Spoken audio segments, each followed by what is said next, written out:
2 spot out west. In fact, this matchup marked the first time since 1985 that the Celtics and Lakers met this late in the season, with both ranked in the top 2 in their respective conferences.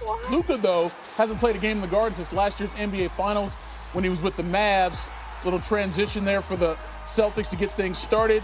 And then Luka got kneed in the face. Watch this. So Horford with the dunk and then swings and right in the face. That's embarrassing. More from the Celtics. Jason Tatum, good defense, gives it up, gets it back. He's like, let me just pull from here. Come on, dude. 13 points in the first half. We were tied at 33 going to the second.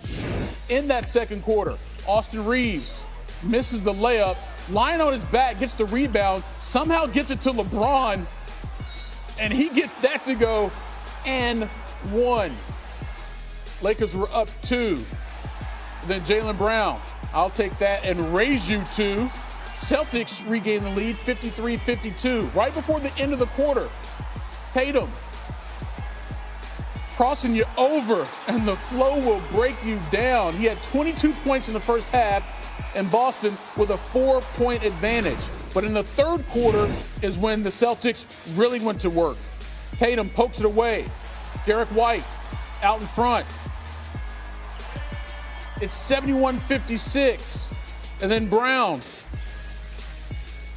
wide open in the corner for a 3, part of a 15-0 run by the Celtics that had a 19-point advantage. They weren't done. Luka, though, driving, blocked by Tatum. Now, during the timeout, Luka got some treatment from the training staff on his lower back area. Didn't have a lot of lift. Maybe that's why the shot got blocked from behind. 10 seconds to go in the third, 17-point game. Tatum, isolation.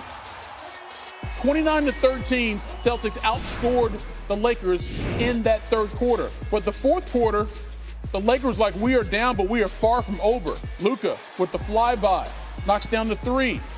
Then LeBron, down low, over Brown. Next possession at the other end, that's Brown for 2. And then after the play, LeBron's like, yo, come get me. He would leave the game with a groin strain, did not return. Here he is post-game on the injury. It was the last play. The last score I had spun on Jaylen Brown. For me, they extended it a little bit too much. A couple pivots, and then when I landed, I felt it. So that was the last play I spun. He went for 22, 14, and 9 before leaving the game for good. More on his status coming up in a minute with Dave McMenamin. Luka knocks down the 3. He had 34. So it was a 4-point game until Jaylen Brown did that. 3 of his 31. And then Jason Tatum. He was the man all over the place. How about that save from Derek White? Drew Holiday finds Tatum. Game high 40, 12 rebounds, 8 assists. Celtics take down the Lakers 111-101. But for LeBron, how soon will we see you on the court again? Well, the first thing that popped in my mind was Christmas Day, my first year with the Lakers, is the first thing that popped in my mind. I've been there before, and I know what type of injury you're dealing with.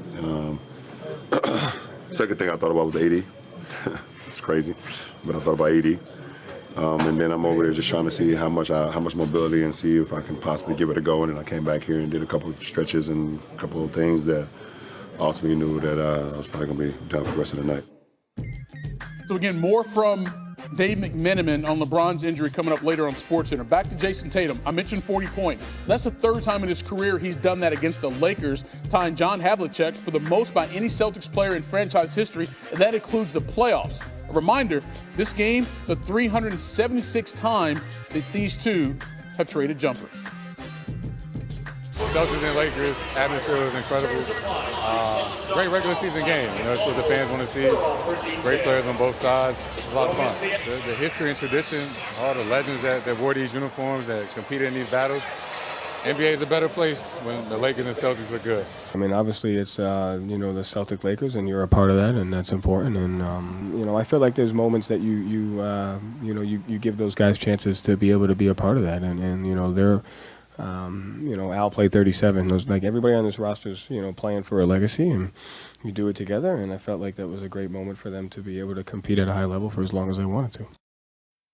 He's my favorite. Sorry, Eves. Kendrick Perkins is here now. Look, Jason Tatum had an incredible game against the Lakers. The Celtics defense did exactly what they needed it to do. When you watched the game, though, what stood out to you? Oh, the 2025 NBA champions are the Boston Celtics. And there's no disrespect to Oklahoma City, to the Cleveland Cavaliers, the Nuggets, the Lakers, but we just watched the best team in basketball get it done without one of their best players in Kristaps Porzingis. And they done it collectively, especially on the defensive side of things. They were trying to search, the Lakers were, out to get mismatches, whether it was Al Horford, Sam Hauser, and those guys were sliding those puppies. Jaylen Brown set the tone early, picking Luka up 94 feet, was on his ass like back pockets. And then all of a sudden you saw that lead increase and they were able to get out in transition. And then Jason Tatum, a guy, a young superstar that we don't talk about enough, go out there and he's flirting with a 40-point triple-double. And it wasn't just the 40 points for me.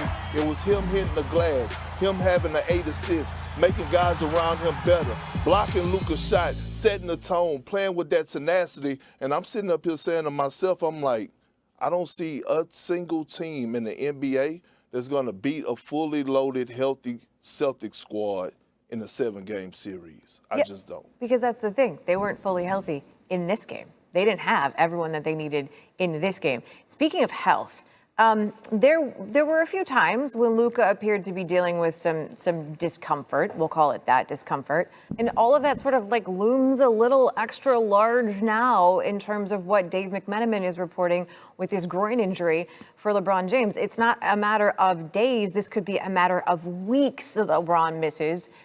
What does all of that now do to the Lakers? It does a lot. It does a lot because, look, one could argue that LeBron James, you know, have been in competition with Nikola Jokic as far as being the best player in the NBA. That's how valuable he's been to the Los Angeles Lakers on both ends of the floor. Now that he goes out, you have to lean more on the Luka Doncic, right, and role players. Can Austin Reeves elevate his game in big moments, you know, to take up some of the slack? When is Rui Hachimura going to be back? And then you look at a tough Western Conference where every game matters now because you may drop in the seeding. And here's another thing, Nicole. In order to win a championship, yes, you need the talent. Yes, you need the coach. But you also need luck. And the reason that I say luck is because you want to be healthy. You want to be healthy. Health is a very important part.